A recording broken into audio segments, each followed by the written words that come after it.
बिस्मिल्लाहिर्रहमानिर्रहीम। अस्सलाम वालेकुम दोस्तों। नालायक बच्चे को डॉक्टर या आलिम बनाने का रूहानी नुस्खा। हर घर में बहुत से बच्चे होते हैं। तो कुछ बच्चे ज़हीन होते हैं और कुछ बच्चे जो होते हैं वो नालायक होते हैं, कुन ज़हन होते हैं। तो आज दोस्तों हम कुन ज़हन बच्चों को लायक बनाने का एक वजीफ़ा, आसान सा वजीफ़ा बता रही हूँ।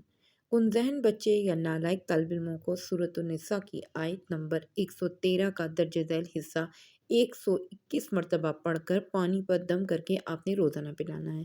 इंशाअल्लाह इनका हाफ़्ज़ा भी तेज़ हो जाएगा और वो ज़हीन होते जाएंगे इंशाअल्लाह। और आपने जो है वो 121 मरतबा पढ़कर आपने रोज़ाना पिलाना है। इंशाअल्लाह ये अमल आप अगर 3 महीने लगातार करेंगे तो इंशाअल्लाह बच्चे का जो कुन ज़हन का जो अमल है वो इंशाअल्लाह ठीक हो जाएगा। बल्कि आप कुछ ही हफ्तों में देखेंगे कि बच्चे की ज़हानत में इजाफ़ा होना शुरू हो जाएगा।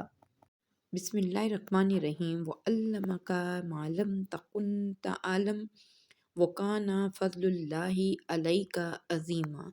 ये सूरत निसा की आयत नंबर 113 का हिस्सा है, आयत है जो आपने 121 मरतबा पढ़नी है। इंशाअल्लाहुल अज़ीज़ अल्लाह के फ़ज़्ल व करम से बच्चे बहुत ज़्यादा ज़हीन और उनके दिमाग रोशन हो जाएंगे और पढ़ाई की तरफ ध्यान भी बच्चों का बहुत ज़्यादा बढ़ जाएगा। तो दोस्तों आपको हमारी ये वीडियो पसंद आई है तो इसको लाइक शेयर ज़रूर कर दें। शुक्रिया।